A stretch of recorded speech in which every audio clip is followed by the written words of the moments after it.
Myra Zelda. Sa mga hindi pa nakakakilala sa akin, mataling na kaibigan po kami ni Michael, kami mag-asawa. So, siguro mag-share na lang ako ng pinaka-core memory namin kasi throughout our relationship, nandiyan talaga si Papi. So, yung pinaka-core memory ko is during nung nag-propose yung mister ko. So, siya yung kasama ni mister na bumili ng singsing. Actually, hindi ko alam. Sinundo pa nila ako sa MOA.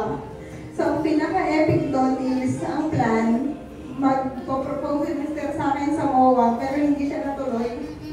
Kasi, nahiya siya. So, kinabukasan, ang unang tanong ni Papi, nag-propose ba? Sabi ko, oo, pero sa CR ng bahay namin. So, ayun.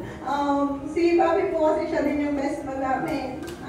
Ninom siya ng anak ko. Nandiyan po siya all throughout our relationship. Kahit nasa Pampanga na po siya, he makes time na dalawin kami sa Espanya, kasi taga-Espanya po kami.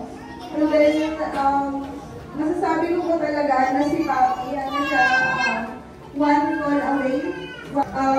Siguro masasabi ko lang, Pops, rest easy. Maraming salamat sa share mo sa amin. Sobrang happy kami na naging part ka ng buhay namin. So, ayun lang po. Salamat po.